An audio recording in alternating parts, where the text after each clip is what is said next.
Radha Kunda has been selected for several reasons. Radha Kunda has been selected because of its importance in the whole of Vrindavan, as Radharani's importance is singularly important in the whole of Vrindavan. And could you make it so that on this screen doesn't show me, but it just shows there? Thanks. Thank you. Where it's a meditation on Radharani, in short, because of her singular importance in Vrindavan. And the second reason is to take large groups. Let us hope and pray. Let's see what happens. But we may be able to make a physical visit to Vrindavan next year. Yay! And if that happens, we will not be visiting Radha Kunda because large groups can't work their way around Radha Kunda very nicely. It's very small and very close quarters, and it's not suited for large groups, so we're doing it this way. So this is the next to the last, or class number 7 of 8 in visiting Radha Kunda. There's Radharani's image on the screen. Behind her is Radha Kunda. And you'll see this image again later, minus Radharani, because it's a painting of Lord Chaitanya discovering the exact location, or not discovering, but disclosing, revealing the exact location of Radha Kunda and is declaring it like that. Here's the image that we've been looking at, the map that shows where our visits are, and we've identified the places that we'll visit today. We're going to start right here, where this little blue dot is. That's the Radha Vinod temple of Lokanath Maharaj. Lokanath spent most of his time in Umrao, which is a very remote and secluded and beautiful place outside of Vrindavan, as well in Vrindavan town. We'll see that place. And he spent, obviously, some time here at Radha Kunda, because it's the place of Srimati Radharani. We're also going to visit this place. This is the well, or koop, where the tongue of Govardhan was found. And we're going to visit Madhavendra Puri's, that's where this arrow is, Madhavendra Puri's sitting place, because Madhavendra Puri visited Radha Kunda and stayed for some time, and there's a little Ashtasaki temple where he worshipped.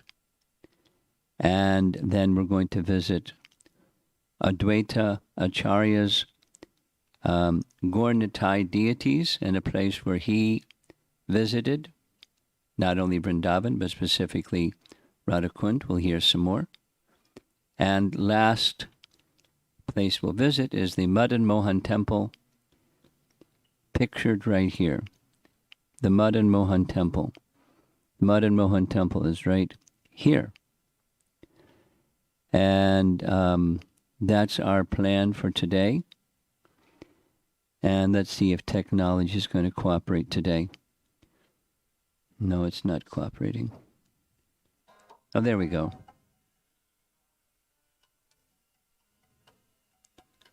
I'm sure you can hear the kirtan in the background.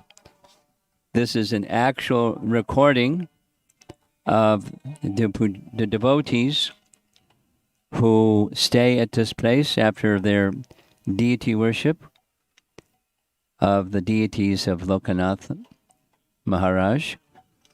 They have kirtan, and this is their kirtan. And here you see the deity of Radha Vinod that they worship at Radha Kunda.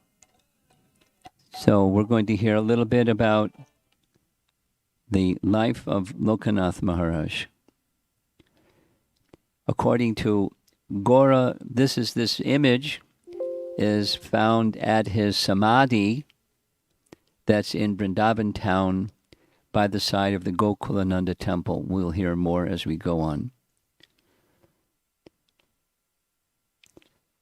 Gora Gonadesh Dipika is a book that gives a description of the personalities in Gora Lila, who are they in Krishna Lila, and in Krishna Lila, Lokanath is Lila Manjari, one of Radharani's dear associates. It's stated in his biography that he was directly a disciple of Chaitanya Mahaprabhu. He was born and raised in a different place when he was still just a young man. He became naturally attracted. He heard of Lord Chaitanya. He came to visit Lord Chaitanya in Navadvip. And around the time of Lord Chaitanya's sannyas, or just prior, in a very confidential disclosure, Chaitanya Mahaprabhu said that he didn't say he was going to take sannyas, but he was going to go to Vrindavan. So he requested Lokanath to go in advance to Vrindavan, and Lord Chaitanya would join him there because they were very, very dear to one another. Now, Lokanath didn't want to leave Lord Chaitanya, but he had some service to do, so he went around Navadvip, paying his obeisances to all the Vaishnavas, asking for their blessings, that he can go to the holy Dham of Vrindavan Dham. And he was feeling intense separation from Lord Chaitanya, so he had a dear friend and associate named Bhugarbha Goswami, who, seeing his affection for Lord Chaitanya and his sense of separation from Lord Chaitanya, he volunteered to go with him. But something happened. The something that happened is, when Lord Chaitanya did take sannyas, and his plan was to go to Vrindavan, he was requested, instead of going to Vrindavan, his mother requested, please go to Puri. And so he went to Puri. And then after staying in Puri for a short time, he went to South India on pilgrimage. And when Lokanath heard that Lord Chaitanya is not coming to Vrindavan, he went to Puri, and now he's in South India. He went to South India, searching for Mahaprabhu. How do you find a needle in a haystack? But he went to South India because he was completely attached to Lord Chaitanya. When he got to South India, he heard that not only went back to Puri, but he's gone to Vrindavan. So as quickly as he could, he went to Vrindavan. And when he got to Vrindavan, he found out that Lord Chaitanya had left Vrindavan. And he had gone to Prayag. So poor Lokanath, he's devastated. And so he started making plans to go to Prayag. And then his biography says, Lord Chaitanya Mahaprabhu appeared to him in a dream and said, please stop running around like this. Just go to Vrindavan and do your bhajan. And not long afterwards, Rupa Goswami, Sanatan Goswami, Gopal Bhatta Goswami, and others arrived. This means he was there alone for a long time, meaning without association. But his nature was he worshipped Krishna in a mood of separation, the longing to be with Krishna. And he went here and there and so many places. Now remember, where those places had been during Krishna's pastimes were not revealed. Rupa and Sanatan did that main service, but it was not revealed. Even Lord Chaitanya hadn't come yet. Well, yeah, actually, he had been to Vrindavan and discovered Radha Kunda. But he eventually settled at a place that you see pictured here, a very secluded place, very quiet place, very beautiful place, a little village called Umarao. And this is a photograph of a little temple that's there. And it's in the area of Chatravan, in one of the 12 forests called Kandiravan. And he stayed here for quite some time. And he was worshipping Krishna in this mood of loving separation. And by Krishna's arrangement, a desire awoke in his heart to worship a deity form of Krishna. So there are different biographies that I've read. One said a Brahmin came with a bag and said, "This is for you," and gave him the bag and left. He looked inside and there was the deity.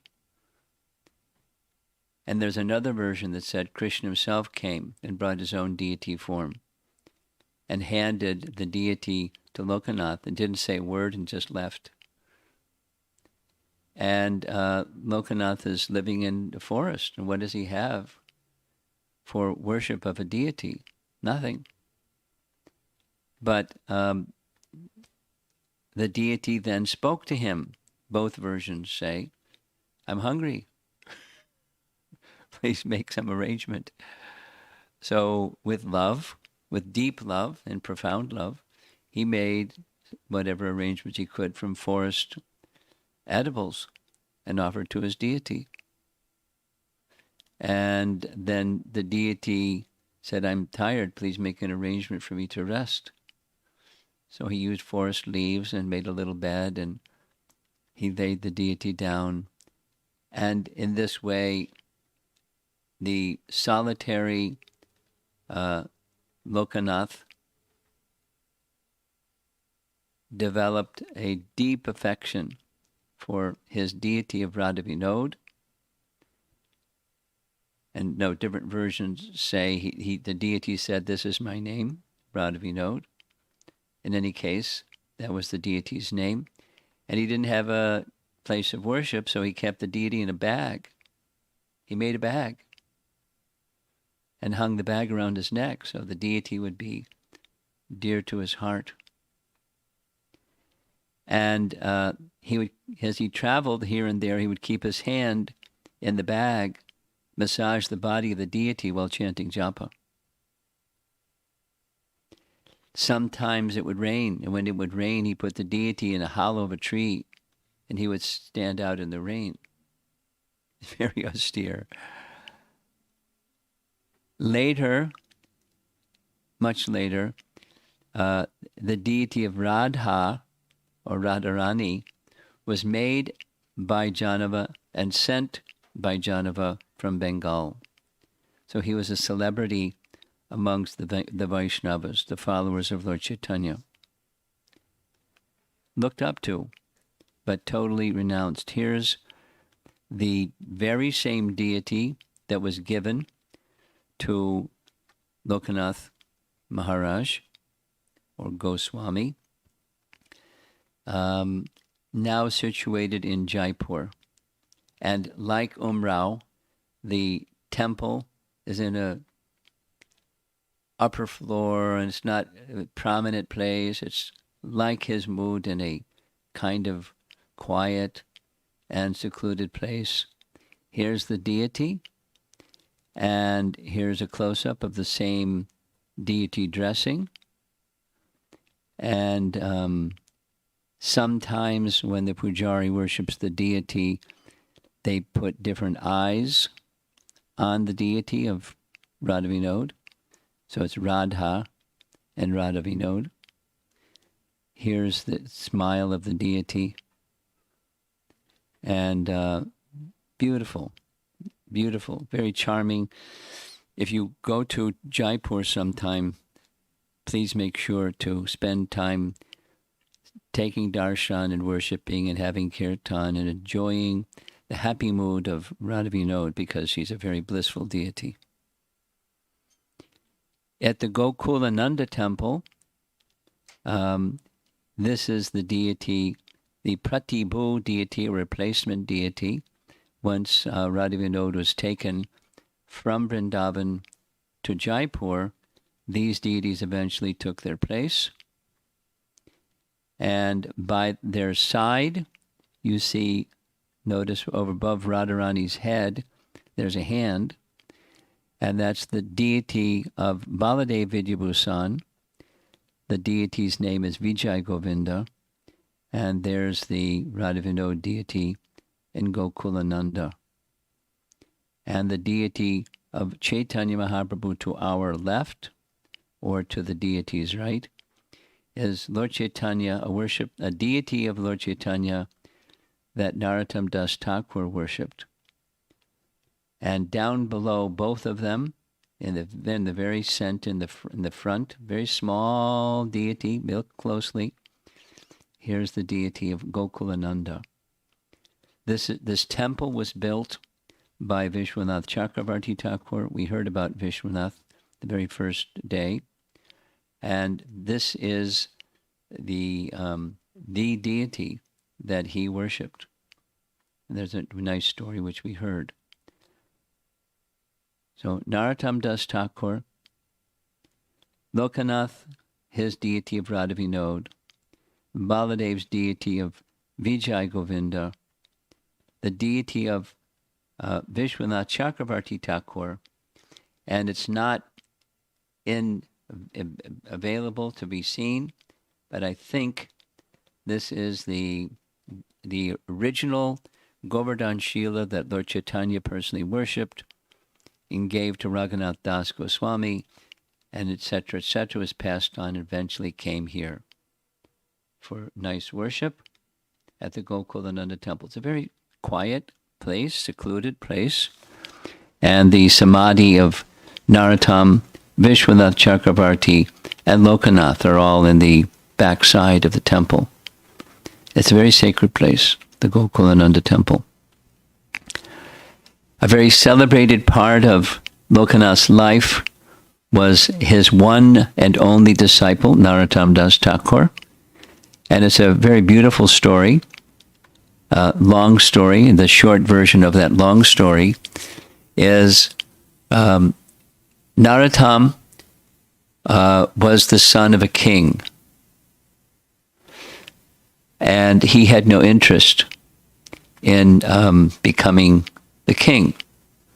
He had interest in spiritual well-being, and there's a long description of his anticipation of his presence. Lord Chaitanya deposited his mercy for his benefit, and when he became of age, he left. Narottam left his home place and came to Vrindavan. He was received very nicely by Rupa and Sanatan and by Lokanath. By this time, Lokanath had, at the request of Rupa and Sanatan, had shifted from Umrao to this Gokulananda area. The temple was built later by Vishwanath Chakravarti Thakur, but that's where he kept his residence, again, in a secluded place to match his personality. In the course of time, Narottam developed a great admiration and affection for Lokanath, and he requested initiation. Lokanath said, "No way, I'm not accepting any disciples. You take from someone who's qualified." So Narottam politely just served his spiritual master secretly. And the particular service that he did was every morning when Lokanath rose in the morning before the sun came up to go take his bath in the river Jamuna, he would answer the call of nature and take his bath in the river Jamuna, and Narottam would hide and clean up the place with his broom, etc., as a service to his guru. And eventually, Lokanath figured it out. This place is always clean. somebody's doing some service. So he hid. And when Narottam came out from his hiding place, aha, what are you doing? Just doing some menial service for you. And he was, but you're the son of a king, and why are you doing this? It's because I just want to serve you.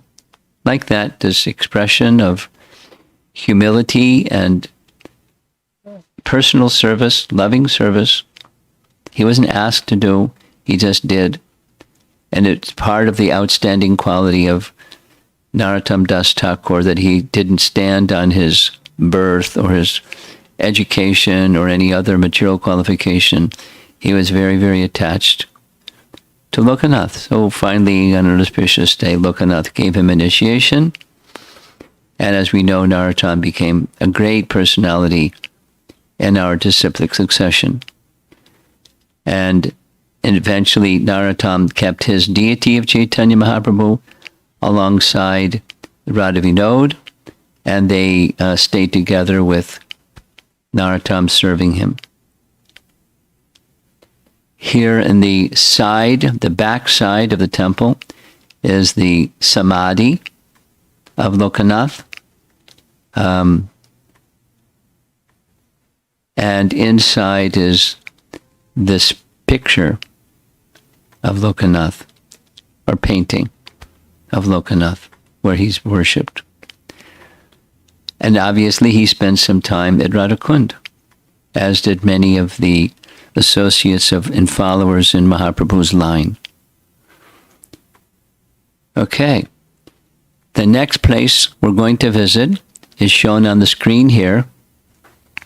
It's the Manipur Maharaj Mandir. That's how it's known. And there's deities of Radha Govinda, but if you remember, I'm sure you remember, way over here is place we visited the second day. That's where there's a little Gopal temple established by the king of Manipur. Obviously, Manipur has a very close connection with Lord Chaitanya. And now over here is a second place where the king had a temple of Radha Govinda. And it's known as the Manipur Maharaj Mandir. So Radha Govinda, the taller deities. Now, moving along, of course, this is a different map that you see on the left side. There's the kup, or the well. When excavating Shamakund, you remember this from the second day. As the excavators were digging, they hit a rock. And the rock started to bleed, and they freaked out. So they went and told Raghunath, look at this. And he said, stop digging. And in a dream, Govardhan appeared to Raghunath in a dream saying, this is my tongue, and set up a nice place for my worship. And we visited that place where the tongue of Govardhan is worshipped by the side of the Radha Govinda temple. So this is the well where that tongue of Govardhan was found. Gopi Kup, it's called. Now notice on the map where that Kup is. It's on the left side as you're doing the parikrama around Shamakund. It's on the left. So you kind of have to walk around it to offer respects. And then just to the right on this map, or walking towards Shamakund, is Madhavendra Puri's sitting place. Now we know that Madhavendra Puri visited Vrindavan because he was given the deity of Gopal.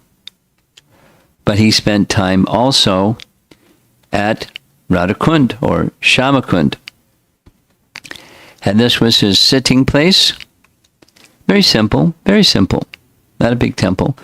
And inside that structure, here's the deities. On 2 different days, on the right side, we'll go back. On the right side, it shows the Ashtasakis and the deities of Radha and Krishna. And on another day, same thing on the other day, they changed the pictures in front of the deities apparently from time to time. But Radha Krishna deities and the Ashtasakis. Here's a close-up of the Ashtasakis and the Shilas, etc. So let's spend a little bit of time on the life of Madhavendra Puri. And the most celebrated in the life of Madhavendra Puri was this event indicated in this painting here. Madhavendra Puri was in the final stage of sannyas, Kutichak,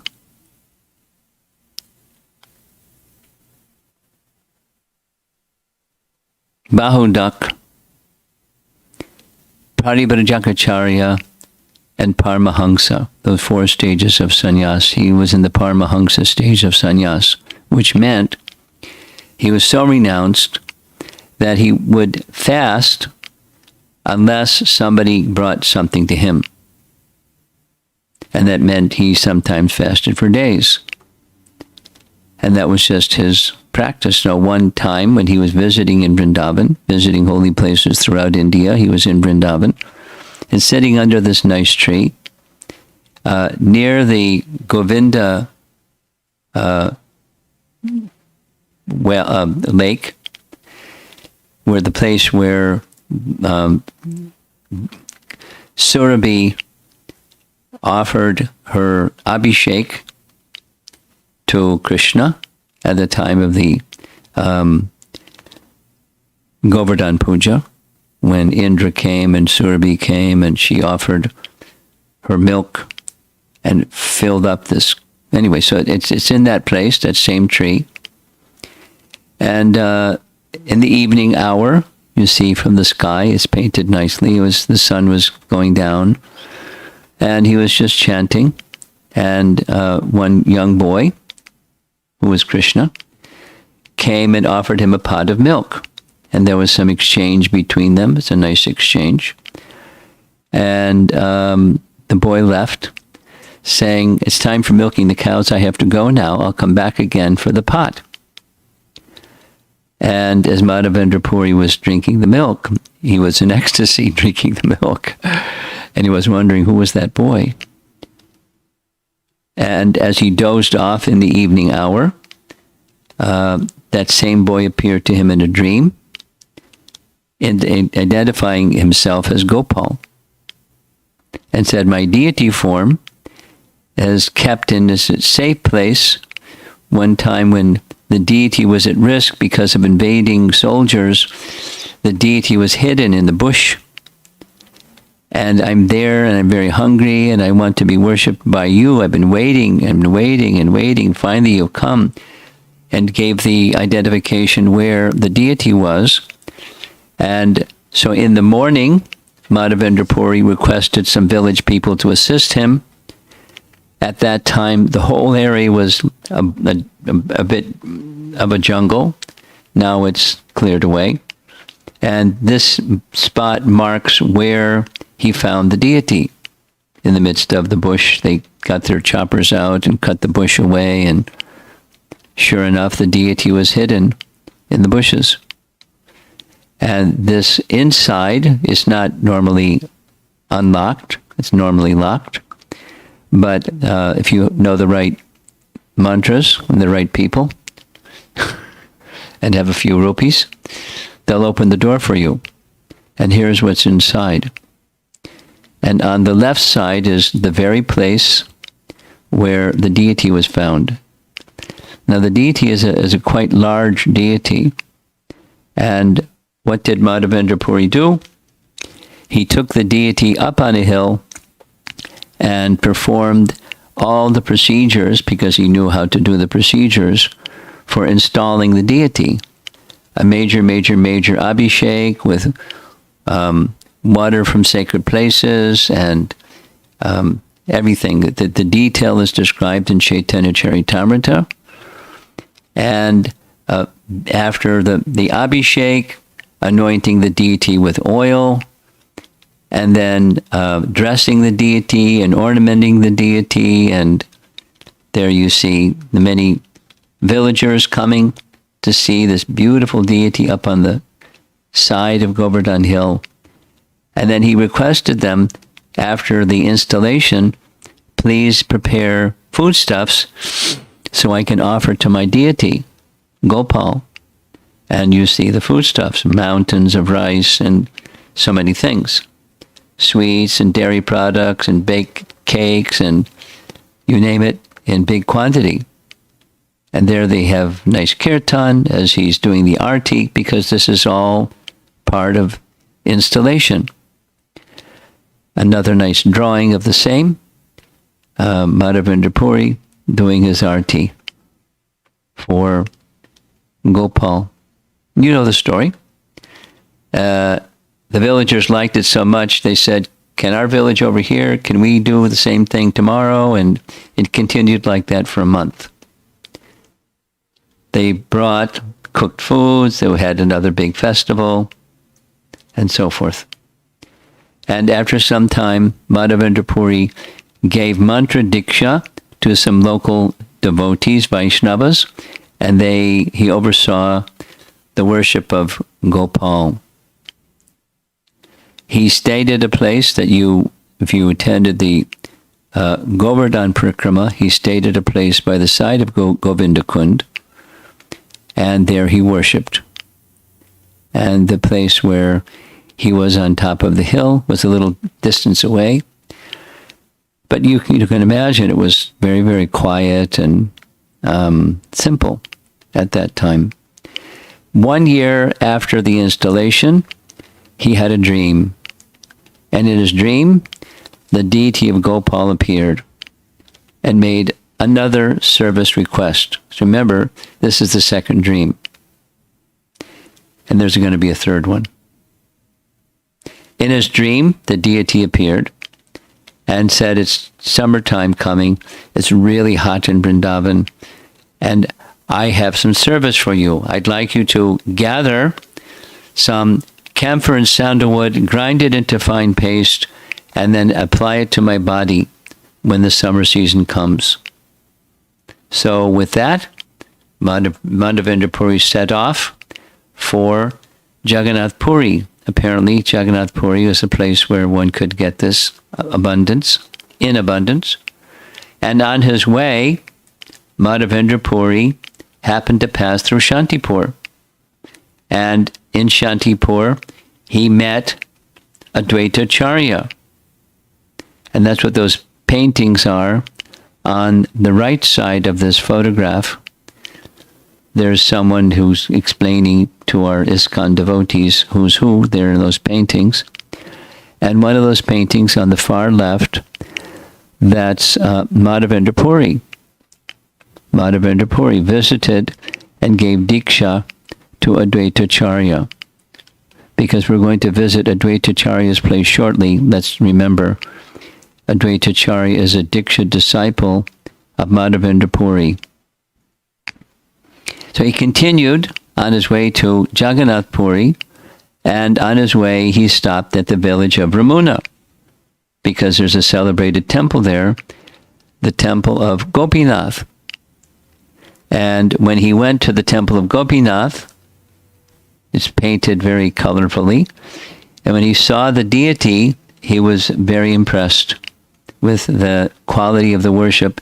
And he also heard that in the worship of Gopinath, they make this wonderful kheer, delicious kheer. So he thought in his mind, he didn't say anything to anybody, he just thought, wouldn't it be nice if I could taste some of that kheer, and just by tasting the kheer, I'll understand how they make the kheer, and then when I return to Vrindavan, I can make some of the same kheer for Gopal.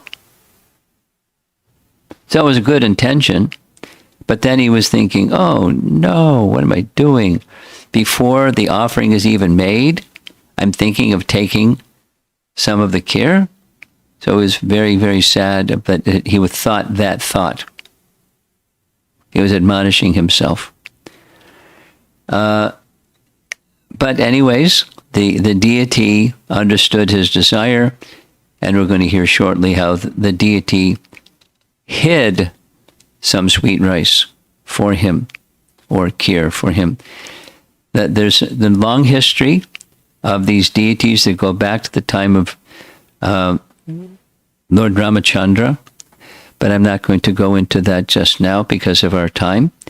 This central deity is the deity of Gopinath, and the deity, being a very, very old deity, was a bas-relief deity, which means you can't dress the deity like the ones on his left and right side because they're not freestanding, but there's a flat stone behind the deity, and the deity is protruding from that stone. So that's the Gopinath. And then later, the deity, these two deities, gopis, followers from Vrindavan came and gave these two deities to the temple, and they accepted them. This is Govinda, Madan Mohan, because it's the teaching of Lord Chaitanya. These are the presiding deities. We'll go this way. Madan Mohan, Govinda, and Gopinath. They're the presiding deities of the three parts of the Vedas. What are the three parts of the Vedas? Sambandha, Abhideya, and Prayojana. So Sambandha, Madan Mohan. Abhideya, Govindaji. And perfectional stage, Gopinath. So that's the Gopinath deity in the center. And here's a close-up of the deity. And the explanation of why the flute is rectangular instead of round is that's the way the deity is. So they covered his rectangular flute with a silver flute.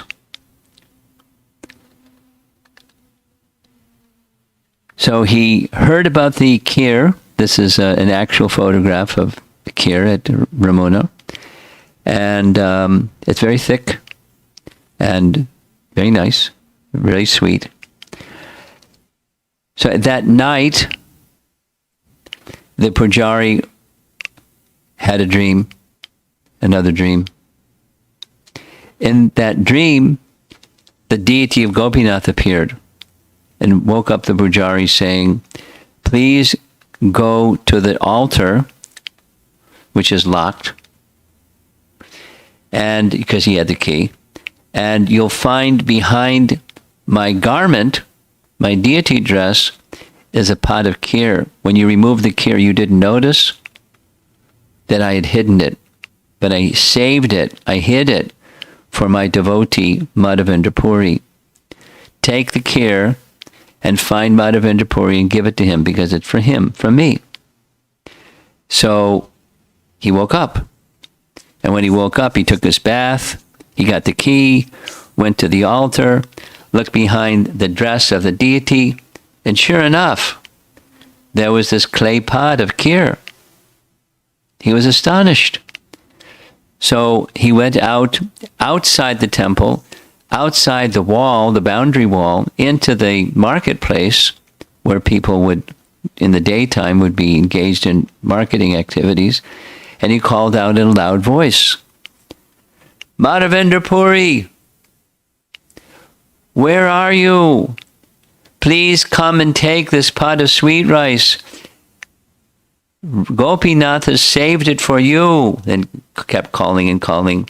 You are the most fortunate person in the universe, Madhavendra Puri. He woke up Madhavendra Puri. And Madhavendra Puri received the pot of kheer, and he paid his obeisances to the pot of kheer. Because, remember, he's a Paramahansa. He doesn't eat anything unless it's brought to him. And it's brought, hand-delivered by Gopinath for him. So he savored this kheer.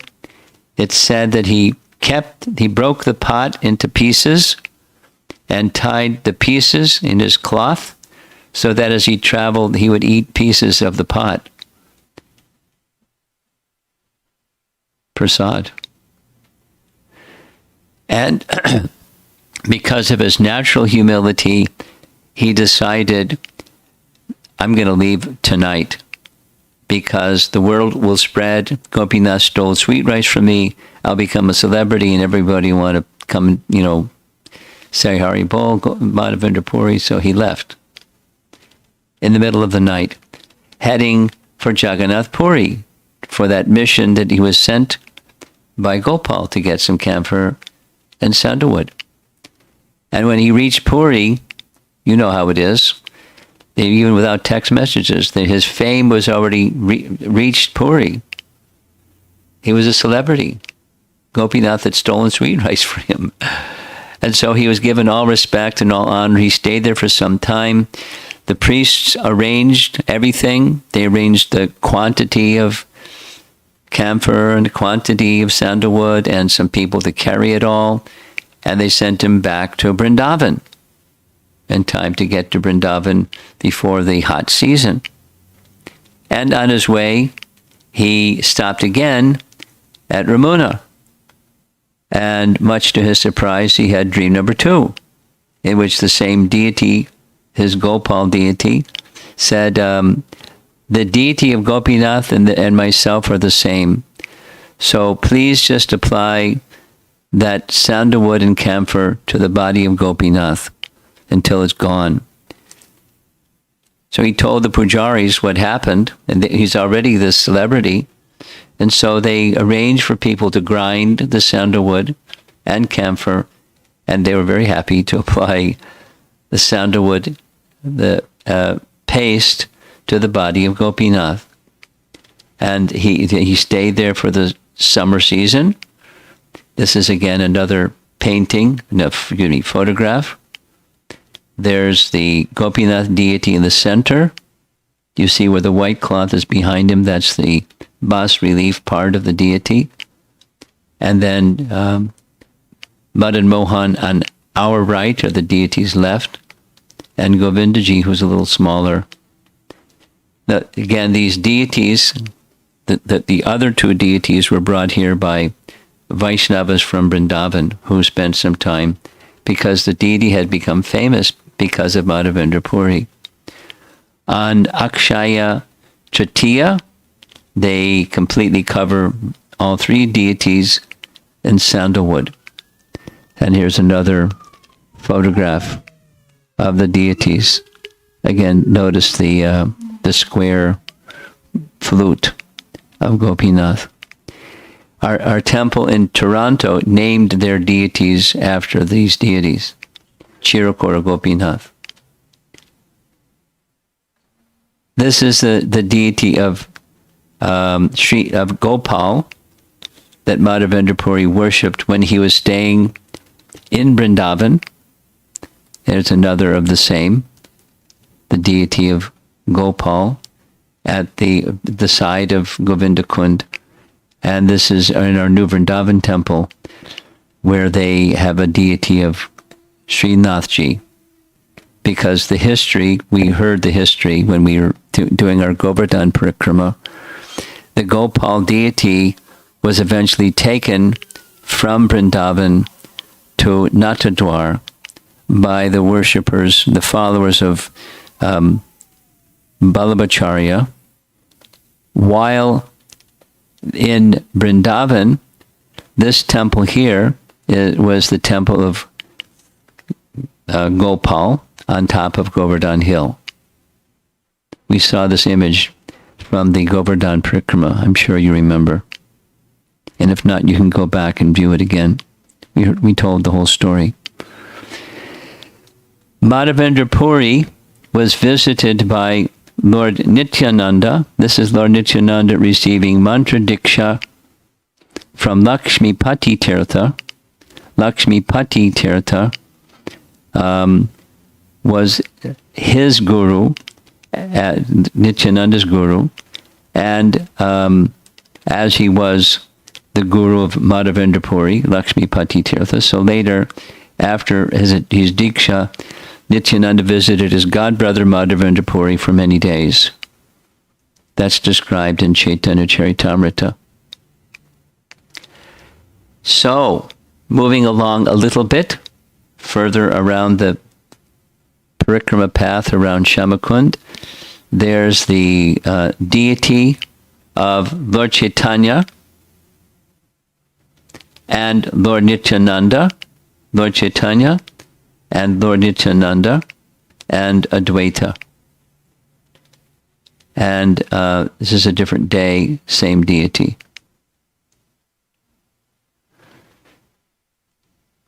A little background. I mean, time is moving along here, but a little background on Advaitacharya. Advaitacharya was in the main part of his life was in Shantipur. This is a painting made by the British during the British period, before the current period. A painting of what Shantipur looked like by the side of the Ganges. Here's a drawing of the marks on Advaitacharya's feet. Of course, we know Advaitacharya in our Panchatattva, Sri Krishna Chaitanya, Prabhu Nityananda, and in this different color, this is Advaitacharya with his nice beard.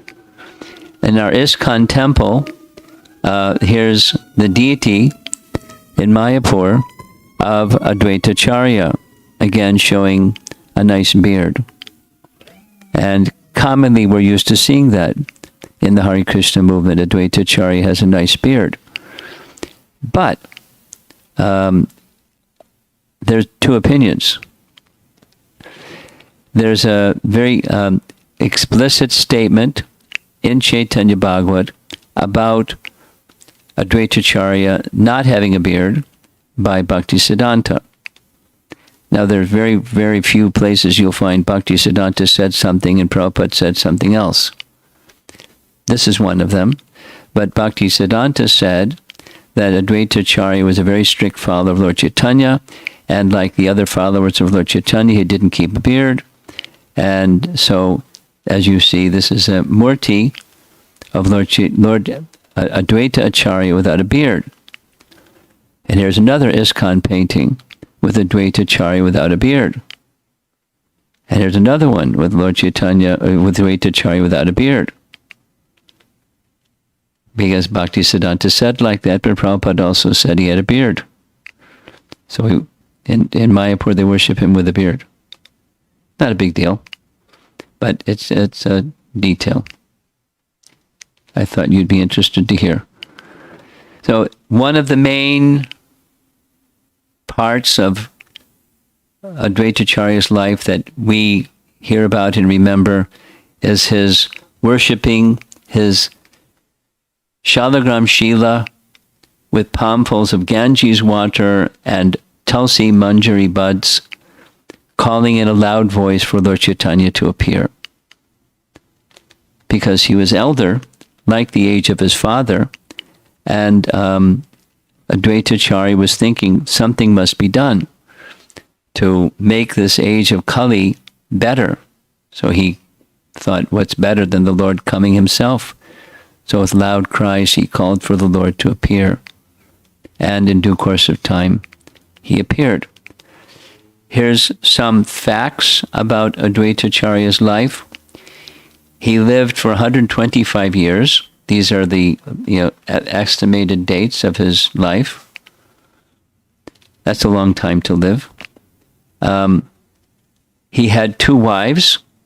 One of those wives was the one we hear about regularly, was Sita, but it's mentioned in Gonadesh Dipika that he had, it's moving involuntarily. I don't know why it's doing like that. Anyway, Hare Krishna.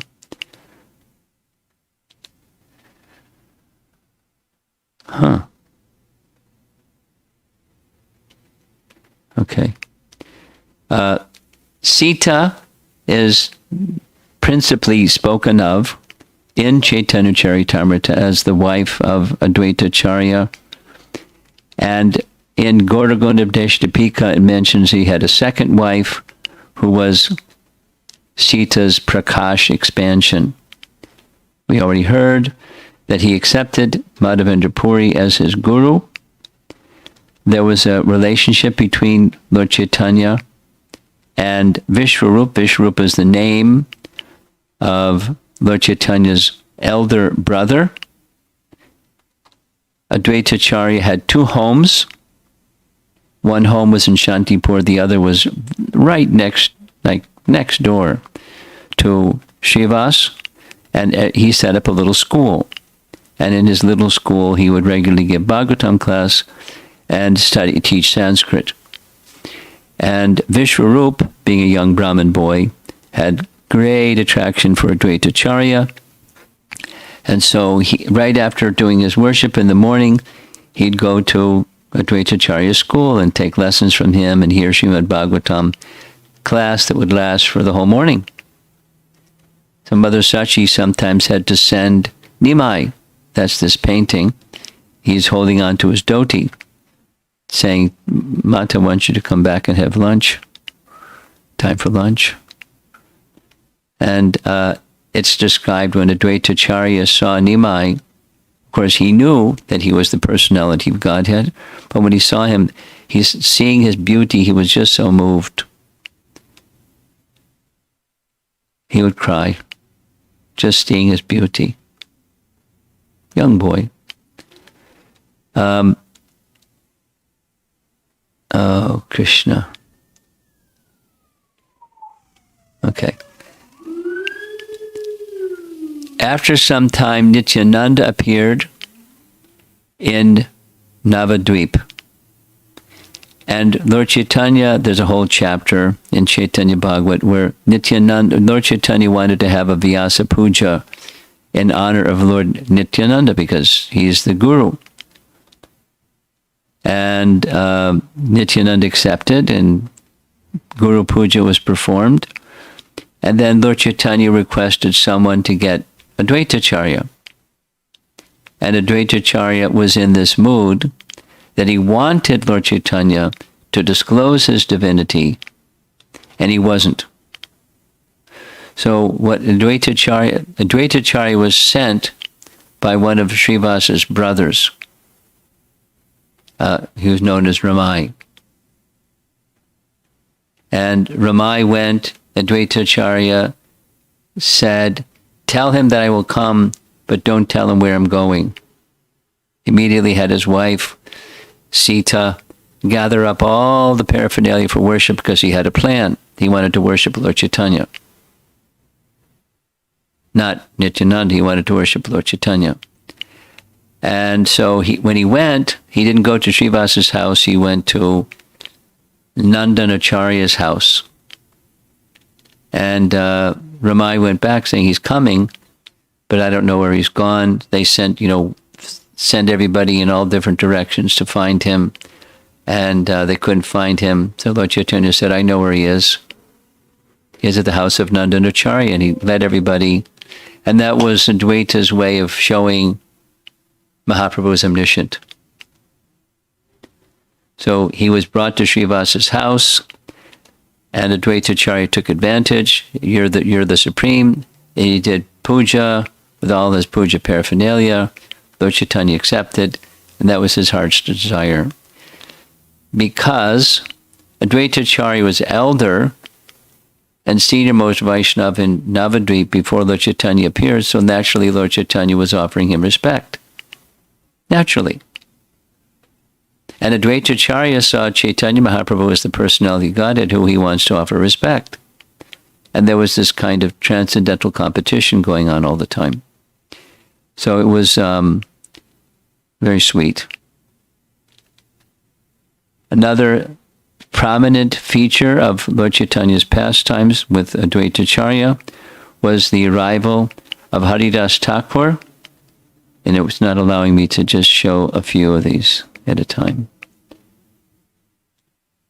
I don't know what's going on. Oh, I think I do know what's going on. Okay. It's where I drew this picture from, the background. Okay. I hope it'll stay here. So, Haridas Thakur, before Lord Chaitanya's appearance, came to Navadvip. He met Advaitacharya at Shantipur. Advaitacharya, with the foremost Brahmins, wanted to offer the first Shraddha to his departed father and ancestors, to Haridas. Haridas objected because I'm low-born, people will criticize. And Advaitacharya then explained in detail, one who chants the holy name is in the topmost position. Very nice exchange. Very little is mentioned in Chaitanya Charitamrita about the sons of Advaitacharya, but it mentions he had 6 sons, 3 of whom were elevated Vaishnavas, and 3 of whom, according to Krishnadas Kaviraj, were useless. And useless in the sense that they didn't accept Lord Chaitanya. They accepted that their father, Advaitacharya, is Mahavishnu, which he is, but they didn't respect Lord Chaitanya. So no mention is made of them other than they're useless. And Achyutananda was the senior of his sons, and he's mentioned many places. Mahaprabhu punished Advaitacharya, that pastime in short. Advaitacharya liked Lord Chaitanya to take a superior position, but he never did. So he did something bad, so Lord Chaitanya would take a superior position. He started teaching impersonalism. From the Yoga Vashishta teachings, Lord Chaitanya found out, and he came, and he raised his hand as if he was going to smack Advaitacharya, and he jumped up and danced, and he was in ecstasy. Finally. And then there's a bit of a reversal. After Lord Chaitanya's elder brother, Vishwarup, had taken sannyas, Sachi blamed Advaita. Now, she didn't blabber it around like some people do, but, she said it. And the word went to Lord Chaitanya that he said it, she said it. So he came to her home and with his hand raised was ready to hit his mother. And everyone screamed, "You can't hit your mother." And he said, "But she's offended Advaitacharya, and I can't stand anyone who's offended Advaitacharya. If Advaitacharya forgives her, then I'll forgive her."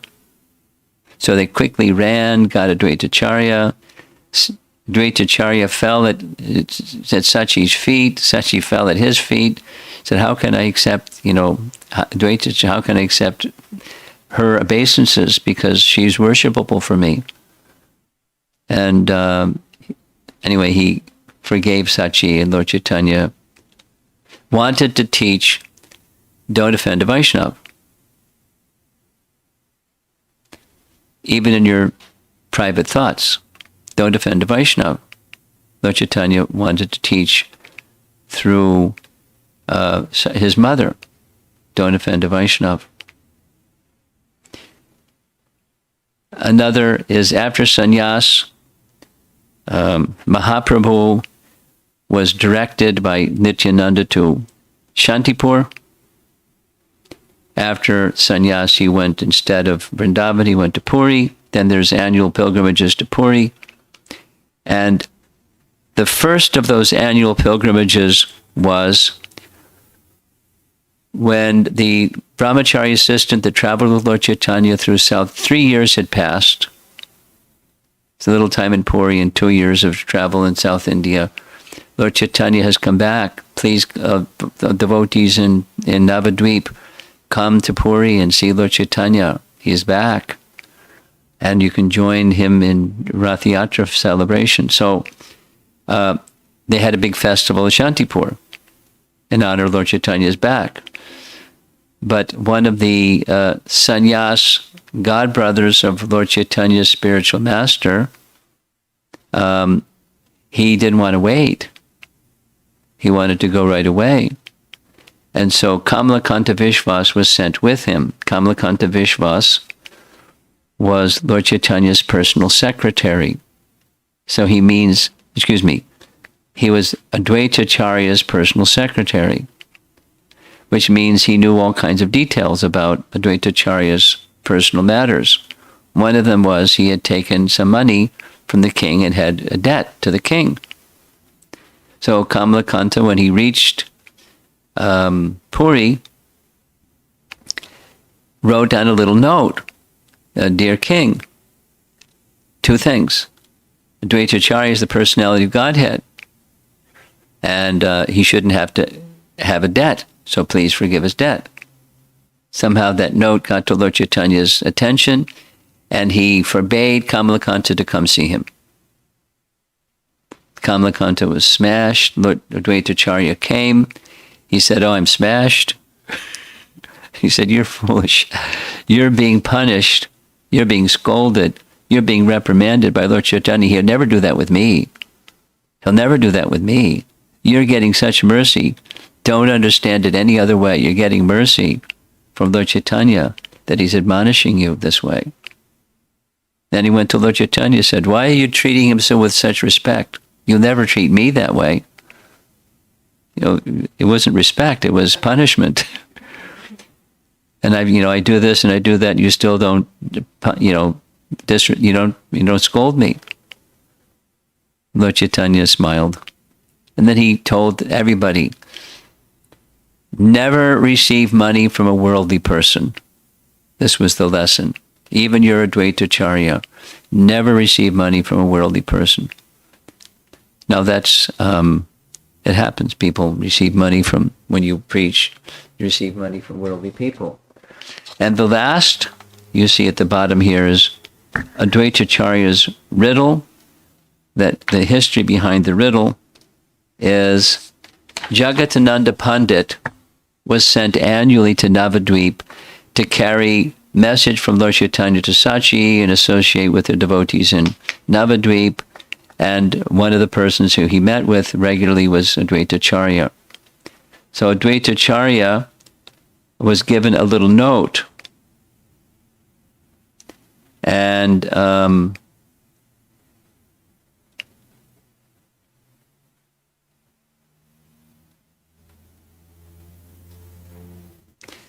tell the Lord that the madman, tell the madman, that's Lord Chaitanya, that everyone has gone mad. Tell the madman that they are no longer selling rice in the market. Tell the madman that the crazies are no longer good for anything. Tell the madman that this is what the madman said.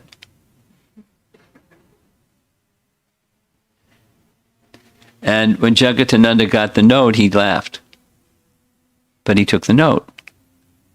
And when he told Lord Chaitanya acknowledgingly smiled and said, "Very well, Advaitacharya has spoken." And it was a signal, it's time to end his pastimes. Advaita invited him, and Advaita is giving him the signal, it's time to end the pastimes. Bhakti Vinod writes, to explain the riddle, tell Mahaprabhu that everyone has become intoxicated with love for Krishna. And so, in the marketplace of love, no one is buying the rice of Krishna Prema any longer. They already have it. Tell Mahaprabhu that the crazies, the owl is the crazies, are so intoxicated with love that they're no longer involved in their material duties. Tell Mahaprabhu that Advaita said this in a state of complete intoxication of prema. In short, the message was that the purpose for which Mahaprabhu had been called to earth by Advaita had been completed. Now the Lord may do as he wills. And I'm going to have to fix these slides changing without my prompting it. There's a painting of Lord Chaitanya showing the universal form to Advaitacharya. And there's a painting of a pastime where Lord Nityananda is throwing rice on the floor, and grains of rice are bouncing from the floor to Advaitacharya's leg, and he's jumping in the air because he's got the mercy of Lord Nityananda. It had to do with, you never bring enough. and I'm starving. You know, what kind of host are you? And he threw some rice on the floor. You know, Nityananda being a madman. Avaduta. Advaitacharya is often pictured along with Chaitanya Mahaprabhu in Kirtan. We hear this in his Rath Yatra pastimes. He was, at his age, he was one of the dancers.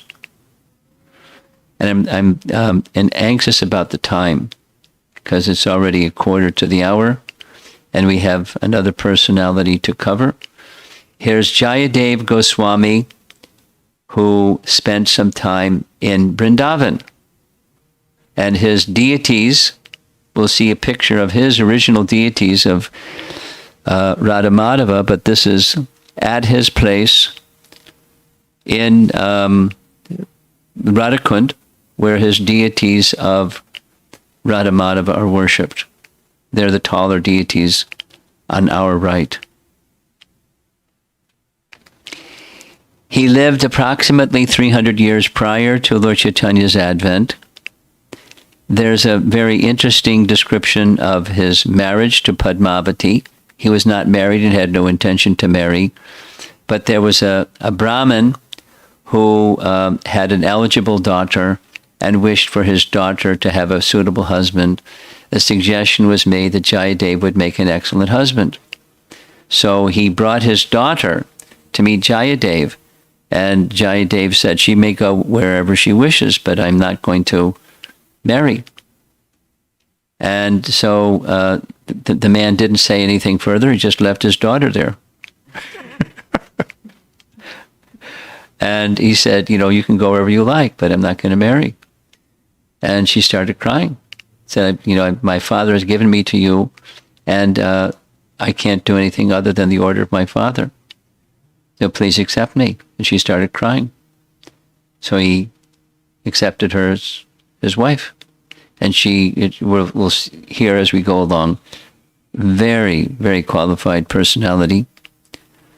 300 years prior to Lord Chaitanya's advent, he spent some time in Navadvip. And while he was in Navadvip, he was in the process of writing Gita Govinda. The Dasavatar Stotra was heard by the priest of the king. Lakshman Sen was the name of the king at the time, and his priest was Govardhanacharya. Govardhanacharya recommended to the king, you got to meet this Jayadeva. And but he doesn't want any celebrity. He wants private. So he went in his non-royal attire. And when he reached, he wanted to hear very kindly. Jayadeva was reciting from Gita Govinda. He was like in ecstasy. This is amazing. So he revealed, I'm the king. And can you please give your association here in my kingdom? Jayadeva said, I'm leaving. Because I want solitude. So the king backpedaled and said, please stay just within my kingdom. You don't have to stay in my royal palace. But there's a very quiet place, a very beautiful place, Champahati. It's filled with champak flowers, and you'll like it very much. And I promise you, I won't come visit you again. Just stay in my kingdom. So Jayadeva agreed. So some of you have been to Champahati, and there's a place where he was worshipping his deity and continued to write Gita Govinda. After some time, as far as I can recall, it was a dream in which Jagannath said, please come to Puri. So he went to Puri. And there's a celebrated story, two celebrated stories connected with his time spent in Puri. In writing Gita Govinda, it's a poem. In part, it's a large part. It's a description of Krishna in separation, Radha and Krishna in separation. So And Lord Chaitanya obviously really liked Gita Govinda for that reason, besides beautiful poetry. So he got to one place where Radha was in a sulking mood, and he started to write that Krishna came before her and placed his head at Radha's feet, but he couldn't write it. He was too disturbed. He said, this isn't right. And so he put his pen down. He wrote up to that point, the Sanskrit is there, and then put his pen down, or writing instrument, and went to do his midday duties. In short order, someone looking just like Jayadeva came back. It was Jagannath himself, or Krishna himself, and he completed the sentence. You see the Sanskrit, Dehi Padapalavam Udharam, meaning Krishna bows down his head to the lotus feet of Sri Radha, and then he left. Oh, and his wife gave him the prasad. It was like he came back quick. How you came back very quickly from bathing. But it wasn't Jayadeva. He looked like Jayadeva. Wife knows what her husband looks like. Looked like Jayadeva, but it was Krishna. And then Jayadeva came back. And she said, wait a minute, you were just here. What happened? And where's my meal? Well, I fed you already. And, you were sitting over there at your writing table. He went down and saw the writing finishing the sentence. So then he understood. 2 and 2 is 4. It was Krishna wanting that to be in Gita Govinda. And then he glorified his wife. You're so fortunate you saw Krishna. And you fed Krishna. And Krishna wants this message. So that was a Jayadeva Goswami story. It's a very celebrated exchange between Krishna and Jayadeva, and how much Krishna liked Gita Govinda. There's another two more celebrated stories connected with when Jayadeva is in Puri again. The priest noticed that the garment of Jagannath was torn and soiled. And he got on the case of his pujaris really badly. Why is the garment of Jagannath torn? And so we don't know. In his dream, Jagannath said, I go at night, and there's a flower gardener's daughter that sings Gita Govinda, and it's so sweet. I go there, and one evening, the thorn in the garden caught my cloth, and it tore my cloth. The king woke up. And he was searching, where's this gardener's daughter that sings Gita Govinda? And when he found her, he appealed to the father of the girl, please allow her to come and sing before Jagannath, so he doesn't have to go into your garden and rip his clothes. And it's said, from that time, Gita Govinda is sung by Devi Dasis in the temple before the deity of Jagannath on a regular basis. And that's many hundreds of years ago. And there's another nice story.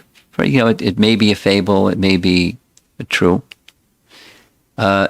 He was re-thatching his cottage with straw roof, and it started to rain. So he was trying to hurry. And as he was hurrying because of the rain, someone came. He was so busy, he didn't even look who that somebody was. He thought it was his wife, giving him bundles of straw he put on the roof, and he finished the roof. And then he went to take his meal and asked his wife, was that you? And she said, no, I've been here in the kitchen. So he was in disbelief. He went to his altar room and saw the hands of his deity were soiled from handling the straw. Intimate Vaishnava. Another nice story, and we're almost done. Another nice story is one time It's already 7 minutes to go before the end of the class. Gosh. He wanted to observe a very nice Krishna Janmashtami festival for his deity. But he was a Brahmin, didn't have means for that. So what he did was, he went traveling here and there, village to village and town to town and so forth, reciting Gita Govinda. The money that he would receive from that was for his deity. So when he came back, he was caught by robbers, and they threw him in the bottom of a well. They took all his money and threw him in the bottom of a well. And there he is, Jayadeva, in the bottom of a well with no money, and his life is at risk. Fortunately, one king, a local king, was passing by, wanted to get water from the well. When he went to get water from the well, he was very surprised. There's somebody in the bottom of the well. So he pulled somebody from the bottom of the well, and lo and behold, it's Sadhu. So he brought the Sadhu back to his kingdom, and he didn't know who he was, but he heard him reciting Gita Govinda, and he was like really astonished. And so he found out who it is, and he sent for Padmavati. Padmavati came. Husband and wife are now together. Apparently Janmashtami had already passed. And he wanted to have a big festival for in honor of Jayadeva reciting Gita Govinda. So that was the plan. Brahmins came from all over. And then these same robbers, dressed as Brahmins because they wanted some money, were in the crowd. And Jayadeva recognized them, and they recognized Jayadeva. And so they very quickly got up and left. When they got up and left, Jayadeva leaned over and spoke to some of the king's representatives and said, make sure that those people receive remuneration, because he knew what they were interested in. So some constables were sent, or some king's representatives were sent, follow them. And they caught up with the robbers. And they didn't say, we're sent by the king to make sure you get some money. The soldiers were told by the robbers, I'll read. We would like to tell you a secret message to convey to the king. Prior to becoming Vaishnavas, we were servants of a certain king who, for very good reason, ordered us to murder this priest, Jayadeva. So we cut up his hands and feet and left him to die. Because he was afraid that the secret would come out, this priest gave us a lot of money and asked us to leave quickly. And as they spoke, the earth opened up and swallowed them. A sinkhole, I guess. And they disappeared. And the soldiers of the king were astonished at what they saw. And they went back and told the king. And the king said to Jayadeva, do you know who those people were? You sent us to give something. And, the goddess of earth is unable to support the weight of sinful people. The servants of the king who had accompanied these robbers were amazed to see them punished for their offense to Jayadeva right before their eyes. They came back to the king's palace and told them everything they had witnessed. The king inquired from Jayadeva about the robbers, and he told them the entire story. They robbed me, threw me down the bottom of a well. That's where you found me. And the king was like, what? And you wanted to give them money? O king, a saintly man does not seek revenge from those who have done evil toward him. He attempts to satisfy them by polite behavior. Even so, the Lord's lawless will makes them suffer the consequences of their own sinfulness, as he did in this case. I mean, this is extreme, but it's like, it's a good lesson. It's a good lesson. Somebody offends you. It happens. And then in this case, it wasn't just offended, it was, attempted murder and robbery. But a saintly person doesn't want to get back. A saintly person, I'll just read it again. A saintly man does not seek revenge from those who have done evil toward him. He attempts to satisfy them by polite behavior. That's a saintly man. So we can learn directionally. We may not be able to do exactly what Jayadeva did. Give them money, because that's what they wanted. Even so, the Lord's flawless will makes them suffer the consequences of their own sinfulness, as he did in this case. And the last about Jayadeva, and we're still not done. Jayadeva was tested, or Padmavati was tested. So what happened is one of the kings, the queens of the king had a sister, and the sister husband died. And so the queen of the king was feeling very sad. And Padmavati mentioned, when someone so dear as one's husband dies, just hear it. And then the wife wants to give up her life. So the queen was not so sure about Padmavati's words. So what she decided to do was to test Padmavati. After some days, she told Padmavati, your husband died. Very unfortunate, da da da da da. And right in front of her, Padmavati left her body. And she freaked out. I mean, she was didn't know what to do. She got her husband. He didn't know what to do. They got Jayadeva. He knew what to do. He just said Krishna's name in her ear. And she came to external consciousness again. So the queen was really impressed. She's the real deal.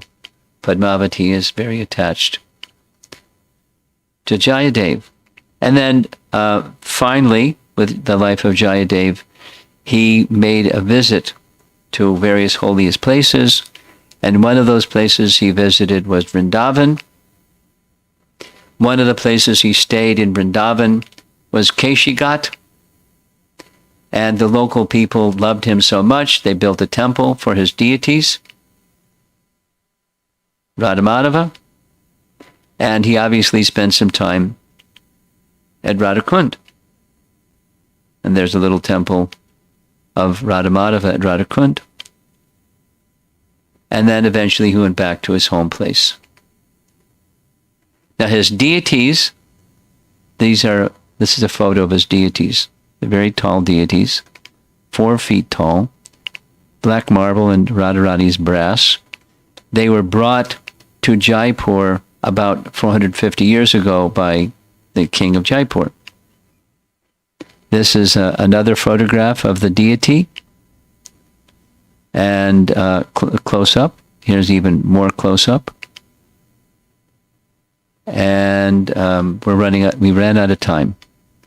So I think I'll just have to continue with the next place and our next class, which is going to be not tomorrow, but Sunday. Our next visit to Radha Kunda, the final day will be Sunday. Tomorrow we're going to do something else because it's going to be new people. So I hope your translators were able to keep up with everything. I was moving a little quickly because of time, and I'll try to figure out how to do this better next time. Hare Krishna. Srila Prabhupada ki, and Radha Kunda ki jai, Shri Vrindavan Dham ki jai.